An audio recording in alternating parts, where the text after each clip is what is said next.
Welcome back to clean news Rajasthan. चलिए देखते हैं राजस्थान की 15 फटाफट बड़ी खबरों को। सीएम अजय लाल बोले, राजस्थान को $350 बिलियन की अर्थव्यवस्था बनाने के लिए काम कर रही सरकार। मुख्यमंत्री भजनलाल शर्मा ने रविवार को राइजिंग राजस्थान इन्वेस्टमेंट समिट 2024 में हुए 1000 करोड़ रुपए से भी अधिक के एमओयू की प्रगति की समीक्षा को लेकर बैठक की। बैठक में उन्होंने अधिकारियों को समिट में हुए समझौतों को जल्द से जल्द धरातल पर उतारने के निर्देश दिए हैं। सीएम ने कहा कि राज्य सरकार प्रदेश को $350 बिलियन की अर्थव्यवस्था बनाने के लक्ष्य के साथ काम कर रही है। बाड़मेर में होने वाला थार महोत्सव स्थगित। 11 और 12 मार्च को आयोजित होने वाला थार महोत्सव अपरिहार्य कारणों से स्थगित कर दिया गया है। हालांकि प्रशासन और पर्यटन विभाग ने इसके आयोजन को तैयारियां लगभग पूरी कर ली थी। पर्यटन विभाग के सहायक निदेशक कमलेश्वर सिंह सोलंकी ने बताया कि जिला प्रशासन और पर्यटन विभाग के संयुक्त तत्वाधान में आगामी 11-12 मार्च को बाड़मेर शहर में आयोजित होने वाले थार महोत्सव 2025 को अपरिहार्य कारणों से स्थगित किया गया है। उम्मीद है कि आयोजक जल्द ही एक नई तारीख तय करेंगे और थार की प्रतिभाओं को फिर से मंच प्रदान करेंगे। होली पर रेलवे का तोहफा, भरतपुर से गुजरेगी Rajkot Lalkuan special train. Railway Holi के दौरान यात्रियों की सुविधा को ध्यान में रखते हुए विशेष ट्रेनों का संचालन कर रहा है। इसी के तहत लालकुआ राजकोट लालकुआ साप्ताहिक स्पेशल ट्रेन चलाई जाएगी।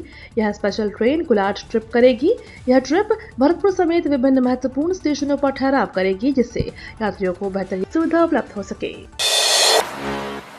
अलवर से सरसों व प्याज खरीदेगी मदर डेयरी, दिल्ली तक होगी सप्लाई। अलवर जिले के किसानों को संबल देने के लिए मदर डेयरी ने नवाचार किया है। मदर डेयरी अब जिले के किसानों से सरसों व प्याज खरीदेगी। इससे किसानों को उनकी फसल की अच्छी कीमत मिल पाएगी। साथ ही सरसों से बने एडिबल ऑयल और प्याज दिल्ली तक भेजा जाएगा।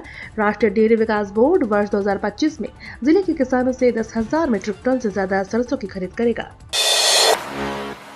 मैकेनाइज्ड पार्किंग जरूरत, नालों पर विकसित हो तो दोहरा फायदा।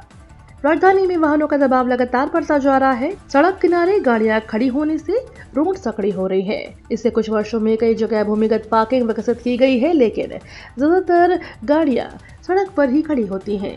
ऐसे में सड़क किनारों से ऊपर मैकेनाइज्ड पार्किंग विकसित की जाए तो एक गाड़ी की जगह 3-4 गाड़ियां खड़ी हो सकेंगी। साथ ही लोगों को नाले की वजह से दुर्गंध से भी निजात मिल जाएगी। सरसों की मंडी में बम्पर आवक, 6 दिन में 30 करोड़ से अधिक का कारोबार। सरसों की कटाई के अंतिम दौर में पहुंचने के साथ अब मंडी में कारोबार भी परवान पर है। करीब 25,000 कट्टों की आवक होने से मंडी यार्ड की सड़क और प्लेटफॉर्म सरसों की ढेरों से अटक गए। हड़ताल के बाद खुली मंडी में एक सप्ताह से 1,25,000 कट्टों की आवक हुई है। इससे कृषि उपज मंडी में खरीद फरोख्त से 30 करोड़ रुपए से अधिक का कारोबार हुआ है। मंत्री दिलावर की चेतावनी, विद्यार्थी 80 से 40 नंबर नहीं लाए तो शिक्षक को फेल कर देगी सरकार। प्रदेश के शिक्षा मंत्री मदन दिलावर रविवार को नागौर जिला मुख्यालय के दौरे पर रहे। इस दौरान उन्होंने नागौर में विभिन्न कार्यक्रमों में भाग लिया और कई महत्वपूर्ण घोषणाएं की। शिक्षा मंत्री ने नागौर के बड़ली स्थित स्कूल के क्रमोन्नति कार्यक्रम में भाग लिया और इसके बाद हरित संगम कार्यक्रम में भी हिस्सा लिया। इस मौके पर मीडिया से बातचीत करते हुए शिक्षा मंत्री ने शिक्षा व्यवस्था को और भी अधिक सुधारने के लिए कुछ अहम कदमों का उल्लेख किया। मीडिया से बातचीत करते हुए शिक्षा मंत्री ने कहा कि अगर बच्चों के 80 में से 40 नंबर नहीं आए तो मास्टर साहब को फेल कर दिया जाएगा। उन्होंने यह बयान देते हुए स्पष्ट किया कि परीक्षा व्यवस्था में गुणात्मक सुधार के लिए कई कदम उठाए गए हैं। राजस्थान में फिर बदलेगा मौसम, होली पर इन जिलों में बारिश का अलर्ट। राजस्थान में पश्चिमी हवाओं के प्रभाव के चलते गर्मी रफ्तार पकड़ने लगी है। दिन में सूरज की तेज तपिश से पसीने छूटने लगे हैं, वहीं सुबह शाम की ठंड कम होने लगी है। इसी बीच राजस्थान में एक बार फिर से मौसम का मिजाज बदलने वाला है। मौसम विभाग की ताजा भविष्यवाणी की माने तो प्रदेश में 13 मार्च को एक बार फिर नया पश्चिमी विक्षोभ एक्टिव होगा, जिसके चलते 3 दिन तक कई जिलों में बारिश की संभावना है। भरतपुर में नगर निगम ने चलाया बुलडोजर, 20 करोड़ की जमीन से हटाया अतिक्रमण। भरतपुर के चर्चित प्रकरण सनातन धर्म उच्चतर माध्यमिक विद्यालय की 2000 वर्ग गज जमीन से नगर निगम ने कब्जा हटा दिया है। स्कूल के 3 तरफ की बाउंड्री को तोड़ा और प्लेग्राउंड में बुलडोजर से नींव खोदी गई। स्कूल की दीवारों के पास से कुछ बूथ भी नगर निगम द्वारा हटाए गए। हाईकोर्ट ने रविवार को नगर निगम को फटकार लगाई थी, क्योंकि नगर निगम ने कोर्ट में सही पैरवी नहीं की थी। इसी मामले में आयुक्त श्रवण कुमार बिश्नोई ने कहा कि सनातन धर्म स्कूल के आगे नगर निगम की जमीन थी, जिस पर सनातन धर्म स्कूल ने कब्जा किया हुआ था। लंबे समय से हाई कोर्ट में केस चल रहा था। इस केस में अब नगर निगम को जीत मिल चुकी है। नगर निगम ने बेशकीमती जमीन कब्जा हटाया। यह जमीन 15 से 20 करोड़ की जमीन है। राजस्थान में लाडो प्रोत्साहन योजना की राशि बढ़ाई गई। सीएम अजय लाल की बड़ी घोषणा। मुख्यमंत्री अजय लाल शर्मा ने कहा कि महिलाओं का विकसित भारत विकसित राजस्थान बनाने में महत्वपूर्ण योगदान है। उन्होंने कहा कि महिलाएं राजनीति, कला, खेल, शिक्षा, स्वास्थ्य, सुरक्षा सहित हर मोर्चे पर अपने उत्कृष्ट कार्यों से देश और प्रदेश को गौरवान्वित कर रही हैं। मुख्यमंत्री ने मातृशक्ति से आह्वान किया है कि अंतिम पंक्ति पर खड़ी जरूरतमंद महिलाओं को मुख्य धारा में लाने के लिए मिलकर प्रयास करें और देश प्रदेश को सशक्त बनाने में महत्वपूर्ण भूमिका निभाएं। उन्होंने इस अवसर पर लाडो प्रोत्साहन योजना के माध्यम से गरीब परिवारों की बालिकाओं के जन्म पर दिए जा रहे 1 लाख रुपए के सेविंग बॉन्ड की राशि बढ़ाकर 1.5 लाख रुपए करने की घोषणा की।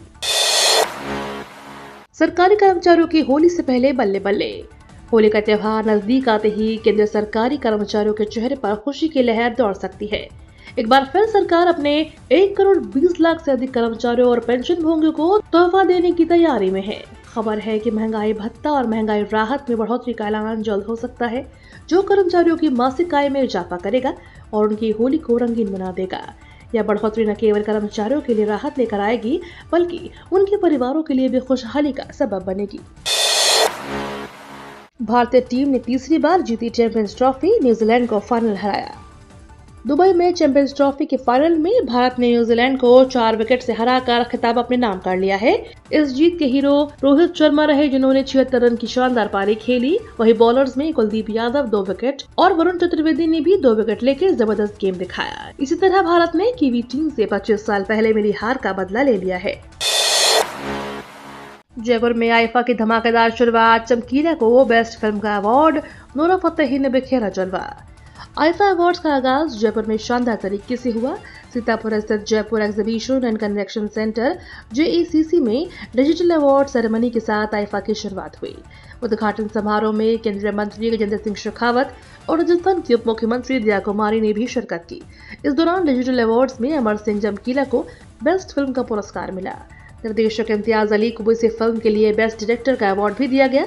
Best performance in leading role के लिए बेस्ट एक्ट्रेस के तौर पर कृति सेनन फिल्म दो पत्ती और बेस्ट एक्टर का award Vikrant Massey film sector 36 को मिला। रणथंभौर टाइगर रिजर्व में 8 महीने के शावक की मौत, बाघ के हमले का शक। राजस्थान में सबसे बड़े टाइगर रिजर्व रणथंभौर से एक और दुखद खबर सामने आई है।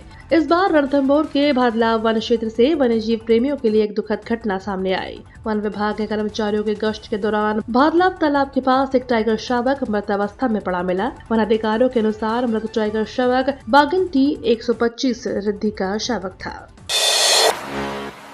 भरतपुर में 44वां कुश्ती दंगल में पानीपत के जोगिंदर को लोहागढ़ केसरी का खिताब।